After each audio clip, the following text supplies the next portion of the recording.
नमस्कार फ्रेंड्स, आज प्रस्तुत है सुप्रसिद्ध लेखक कृष्णचंद्र जी की कहानी मोहब्बत की पहचान। दो मोहब्बत करने वालों के अहम के टकराव की कहानी है ये। क्या अहम दोनों के बीच की मोहब्बत ख़त्म कर देगी?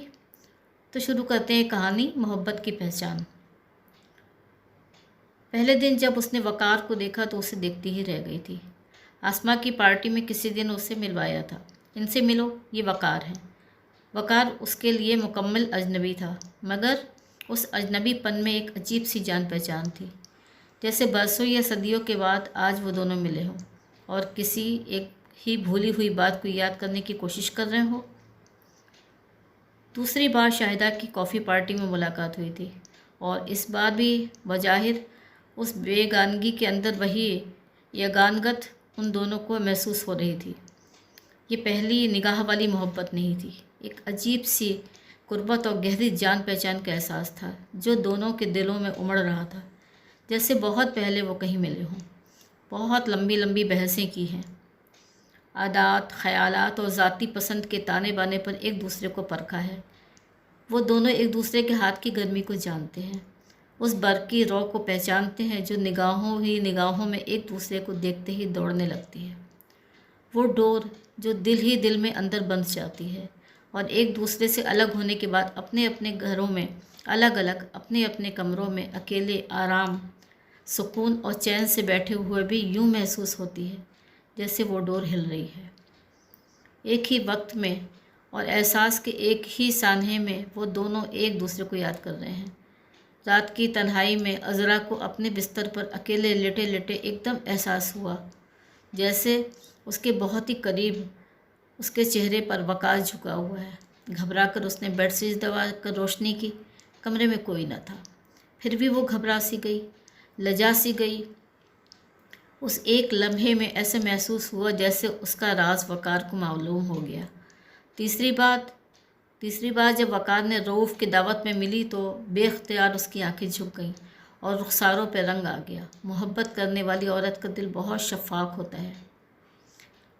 वकार और अज़रा को एक दूसरे के करीब आते ज़्यादा देर नहीं लगी। कुछ ऐसा महसूस होता है जैसे बनाने वाले ने उन दोनों को बनाया तो एक दूसरे के लिए ही था। दोनों ज़िद्दी और मगरूर थे, रास्तबाज और मेहनती, न किसी से दबने वाले न किसी से बेजा खुशामद करने वाले। दोनों किसी कदर कज बहस भी थे और शायद वो बहस सदियों पहले उनके दरमियान शुरू हुई थी, अब फिर जारी हो रही थी। दोनों साइंस के बहुत अच्छे तालिबे इल्म थे और यूनिवर्सिटी के चंद स्कॉलरों में उनका नाम शुमार होता था, और आजकल साइंस में फ़लसफ़े से कहीं अधिक ज़्यादा बहस का मौका है। इस पर तुर्रा ये कि दोनों वजीहा, खूबसूरत और हसीन थे। लगता था कुदरत ने दोनों को एक ही सांचे और ठप्पे में ढालकर एक दूसरे के दूर फेंक दिया था। हालात के महवर पर गर्दिश करते करते अचानक वो एक दूसरे से आन मिले थे और अब ऐसा लगता था जैसे कभी एक दूसरे से अलग ना होंगे। ये पहचान 3-4 साल तक चलती गई और गहरी होती गई। इस अरसे में वकार IAS के इंतखाब में आ चुका था और ट्रेनिंग हासिल कर रहा था। अज़रा भी नेशनल लेबोरेटरीज़ में मुलाजिम हो चुकी थी और अपने महबूब मौजू क्रिस्टोलॉजी पर रिसर्च कर रही थी। ज़िंदगी उन दोनों के लिए बहार के पहले झोंकों की तरह शुरू हो रही थी। उन दोनों ने शादी का फ़ैसला कर लिया था, मगर शादी से चंद रोज़ पहले अज़रा के मुंह से नहीं निकल गया। बरसों बाद आज भी जब वो वाक़ये को याद करती है तो उसे उस नहीं पर हैरत तो नहीं होती, पर हाँ, नहीं पर जमे और अड़े रहने पर हैरत होती है। वो दोनों नेशनल पार्क के एक घने कुंज में घास पर दस्तरखान बिछाए खाना खा रहे थे। दूर ऊपर कहीं सूरज था, बीच में चमेली के पीछे पीले पीले फूल थे जिनके ओट में कहीं कहीं झील का नीला पानी एक शरीर बच्चे की तरह है उन दोनों की तन्हाई में झांका जाता था। कोई कश्ती साहिल से गुजर जाती और कोई प्यार करने वाली लड़की अपने चाहने वाले के बाजू पर सिर रखकर हंस रही है। उसकी हंसी सफ़ेद बादल का एक टुकड़ा है। इस दुनिया में हमेशा कायनातें आती रहेंगी और हमेशा वो एक दूसरे से झगड़ेंगे, 10 गज ज़मीन के लिए, कभी एक झूठे गुरूर के लिए, और हमेशा कोई ना कोई आफत टूटती रहेगी इस दुनिया में। मगर मोहब्बत सिर्फ़ एक बार आती है, बादल के सफ़ेद टुकड़े की तरह झील में एक कश्ती की तरह तैरती हुई, चाहत के बाजू पर सर रखे हुए, आसमान को तकती हुई, दिल के साहिल को छूती हुई गुजर जाती है। कोई हाथ बढ़ाकर रोक ले तो रुक जाती है, वरना मौत की गूंज की तरह कहीं और चली जाती है।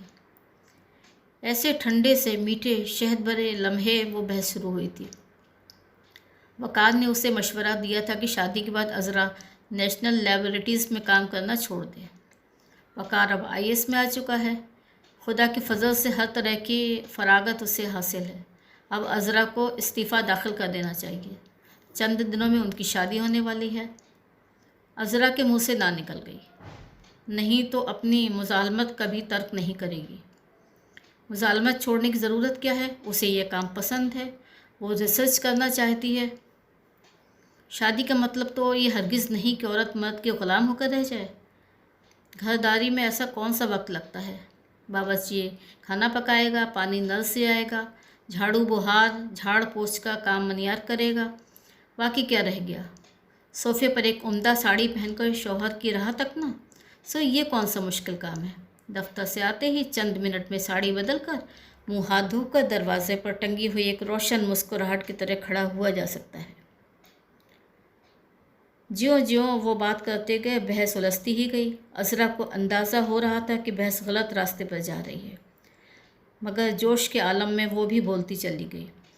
बहस के दौरान उसे ये भी एहसास हुआ कि वो घर और उसकी ज़िम्मेदारी और उसके एहसास की अहमियत को महज बेहस की खातिर कम करती जा रही है। कुछ ये भी एहसास होने लगा कि वैसे वकार की दलील में वज़न ज़्यादा है। इस बात से वो और भी बिखर गई और उसके लहजे में तलखी आने लगी। फिर उसे ये महसूस हुआ जैसे ये सब कुछ गलत हो रहा है। उसे मामले को संभाल लेना चाहिए, मगर वो एक ना जो उसके मुंह से निकली तो निकलती ही चली गई। और वो बहस के दौरान मज़ीद कस बहसी से काम लेने लगी। वकार भी संजीदगी को छोड़ गुस्से से काम लेने लगा। तुम्हें ये नौकरी छोड़ देनी होगी, तुम मुझे ऐसी कोई धमकी नहीं दे सकते। अज़रा के लहजे में आंसू आने लगे और भी वो अपने अकीदे पर सख्त होती गई। किसी कीमत पर यह मुज़ालमत नहीं छोड़ूंगी, चाहे शादी हो या ना हो। मैं अपना काम बंद नहीं करूंगी। एकाएक अज़रा ने अपना फ़ैसला दे दिया और बहस एकदम बंद हो गई। दस्तरखान समेट दिया गया। खामोशी से झील के किनारे बर्तन धोए गए। एक कश्ती मर्दों औरतों की हंसी से भरी हुई, शरीर बच्चों की किलकारों से मामूर करीब से गुजरती जा रही थी। अज़रा का जी चाहा वो हाथ बढ़ा के इस कश्ती को रोक ले, वरना ये सब बच्चे चले जाएंगे और वो अकेले रह जाएगी। मगर उसके दिल में इतना गम और गुस्सा और गुरूर भरा हुआ था कि वो कुछ न कर सकी। टिफ़िन के एक खाली बर्तन को हाथ में लिए पानी में खगालती रही और पानी एल्युमिनियम की दीवारों से एक बेमानी फिक्रे की तरह टकराता रहा। गाड़ी में भी उसे ख्याल आया कि वो वकार की बात मान जाए, अपनी ज़िद तर्क कर दे, एक कमज़ोर लम्हे का सहारा लेकर अपने आप को वकार की गोद में सर रख दे। मगर वो मुल्तज़ी लम्हा गुजर गया और वो चट्टान की तरह सख्त और मगरूर बनी अपनी सीट पर वकार से अलग बैठी रही। हुआ ये कि उसका फ्लैट आ गया। वकार, लिज़ और अज़रा की शादी नहीं हुई। वकार अपनी पोस्टिंग पर तन्हाई चला गया। अज़रा ने भी किसी दूसरे बड़े शहर में ट्रांसफ़र करवा लिया। बहुत से साल गुजर गए, दिल बुझ गया। वकार अब भी अज़रा को बहुत याद आता था। तन्हा रातों में ज़िंदगी के उजाड़ और तवील लम्हों में वकार की जुदाई बहुत खलने लगी। मर्द तो बहुत थे और 1000 तनख्वाह पाने वाली औरत के लिए मर्दों की क्या कमी हो सकती थी। मगर वो दूसरे मर्द से शादी करे तो जब करे जब वकार को किसी तरह भूल जाए, और वो कमबख्त दिल से उतरता ही नहीं। अज़रा ने शादी नहीं की, मगर उसने चंद माह का यतीम बच्चा गोद लेकर पाल लिया। मुन्ना भी अब 4 साल का हो चुका था और अपने बाप को पूछता था, अम्मी अब्बू कहाँ हैं? कनाडा गए हैं। कनाडा कहाँ है? यहाँ से बहुत दूर है। कब आएंगे? नहीं आएंगे। क्यों नहीं आएंगे? सबके अब्बू तो रात को घर आते हैं, मेरे अब्बू क्यों नहीं आते? वो लाजवाब होकर चुप हो जाती है, मगर मुन्ना पूछता ही रहता। किंडरगार्टन में जब उसे दाखिल कराने का सवाल आया तो मुन्ने के बाप का नाम पूछा गया। एकदम से अज़रा ठिठक सी गई, फिर आहिस्ता से बोली, वकार हुसैन। नाम लिख लिया गया। मुन्ने के दिल पर दर्ज भी हो गया اسی رات منّے نے اپنی امی کے گلے میں باہیں ڈال کر پوچھا، امی کیا میرے ابو کا نام وقار حسین ہے؟ ہاں بیٹا۔ عذرا کی آنکھوں سے آنسو چھلکنے لگے۔ دیکھنے میں کیسے ہیں میرے ابو؟ منّے نے دوسرا سوال کیا۔ عذرا بات کو ختم کرنے کی خاطر ایک ٹرنک کھول کر اس میں سے وقار کی ایک تصویر نکال کر لے آئی اور منّے کے ہاتھ میں دے دی۔ منا دیر تک اس تصویر کو غور سے دیکھتا رہا۔ پھر اس نے اپنے ابو کی تصویر کو اپنے ننھے سے سینے سے لگا لیا۔ پھر تصویر کا منہ چوم کر بولا، میرے ابو، میرے ابو۔ عذرا نے اسے جلدی سے گلے لگا لیا اور پھوٹ پھوٹ کے رونے لگی، مگر منا نہیں رویا۔ وہ مرد تھا، اور اب عذرا کے آنسو ختم ہو گئے تو اس نے گمبھیر اور سنجیدہ لہجے میں عذرا سے پوچھا، امی کیا ابو تم سے خفا ہیں؟ عذرا نے آہستہ سے اس بات میں سر ہلایا۔ منا دیر تک اپنی امی کو غور سے گھورتا رہا۔ اس کے معصوم بھولے چہرے پر دونوں آبروؤں کے درمیان سوچ کی ایک گہری لکیر بن گئی۔ منّے نے اپنی گال پر انگلی رکھتے ہوئے کہا، رو نہیں امی، میں جب بڑا ہو جاؤں گا تو تمہیں ابو کے پاس کینیڈا لے چلوں گا۔ کینیڈا؟ وقار تو ہندوستان میں تھا کہیں پر۔ اسے یہ بھی نہیں معلوم کہ عذرا کہاں پر ہے۔ یہ بھی معلوم تھا کہ کہیں پر اس کے ایک بیٹا بھی پیدا ہو چکا ہے۔ یہ بھی نہیں معلوم تھا کہ اس بچے نے اپنے کمرے میں دیوار پر اس کی تصویر ٹانگ لی ہے اور اس سے باتیں کرتا ہے۔ وقار کو یہ سب کچھ معلوم نہیں تھا، مگر شادی اس نے بھی نہیں کی۔ ابھی زخم بھرا نہیں تھا۔ کچھ یہ بھی محسوس ہوتا تھا کہ جو عورت اس دنیا میں اس کے لیے تھی، جو صحیح معنوں میں اس کی ساتھی ہو سکتی تھی، اس کو اس نے اپنی ضد سے کھو دیا تھا۔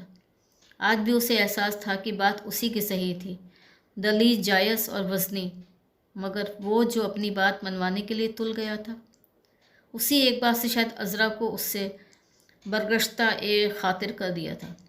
وہ اگر اس کی مظالمت ترک کرنے پر اس قدر اصرار نہ کرتا تو یقیناً عذرا بھی اتنی ضد نہ کرتی۔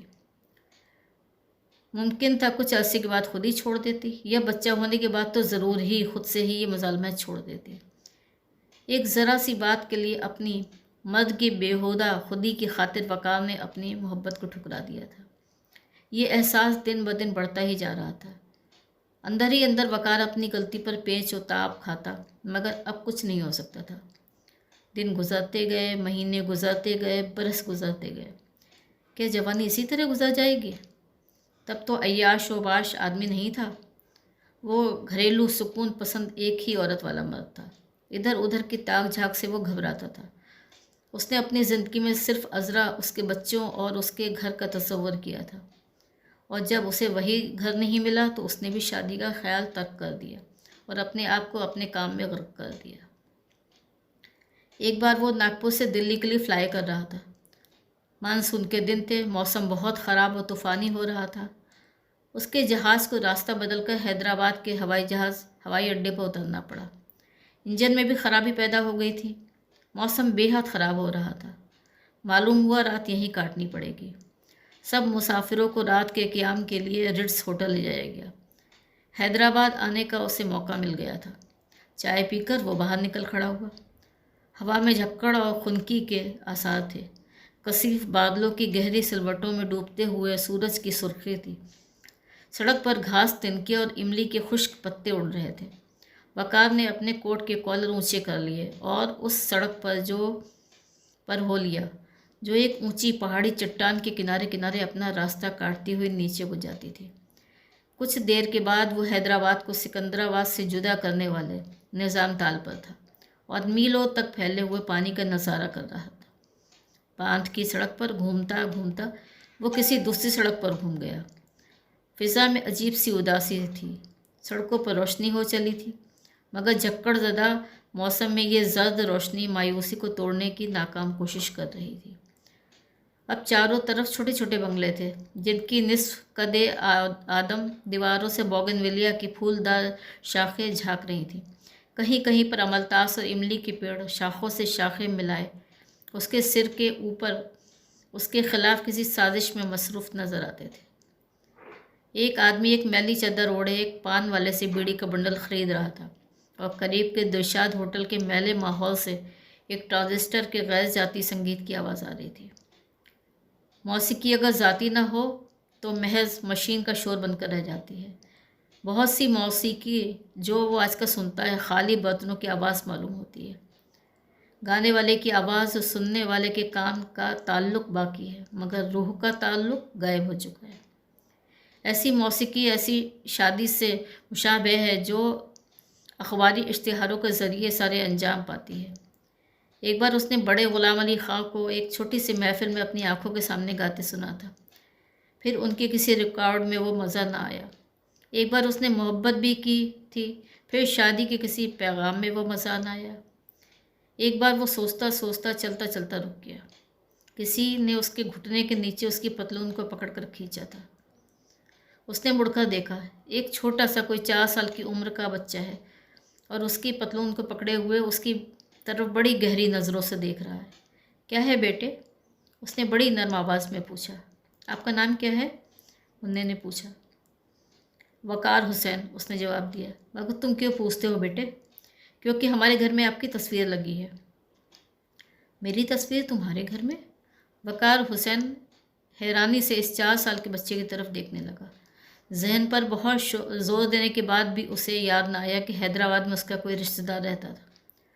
منّے نے آہستہ سے اس بات میں سر ہلا دیا، پھر دونوں ہاتھ پھیلا کر بولا، مجھے اپنی گود میں اٹھا لو اور میرے گھر چلو، تم کو وہ تصویر دکھاتا ہوں۔ وقار حسین نے جھک کر بچے کو اپنی گود میں اٹھا لیا۔ بچہ بڑے آرام سے اس کے سینے سے لگ گیا اور اپنے چھوٹے ہاتھ کی ننھی ننھی انگلیوں سے اسے اپنے گھر کا راستہ بتانے لگا۔ جب وہ دونوں ایک نیم تاریک بنگلے کے باغیچے میں داخل ہوئے تو منا اس کی گود سے اتر گیا۔ اب وہ دونوں باغیچے کے گرد ایک نیم دائرہ بناتی ہوئی روش پر گھوم کر بنگلے کے پوسٹ میں آ چکے تھے۔ منا نے جلدی سے اپنی انگلی وقار کے ہاتھ سے چھڑائی اور تیزی سے بنگلے کے اندر جاتے ہوئے زور سے چلایا، امی امی، ابو آ گئے۔ عذرا دوڑی دوڑی باہر آئی، پھر ٹھٹک کر دروازے پر کھڑی ہو گئی، پھر وقار کو پہچان کر خوشی سے رونے لگی۔ نہیں نہیں، اب وہ کبھی بھی نہ نہیں کرے گی۔ تو یہ تھی آج کی کہانی، کرش چندر جی کی لکھی ہوئی محبت کی پہچان۔ اگر میری کہانی پسند آئی ہو تو چینل کو سبسکرائب ضرور کریے گا۔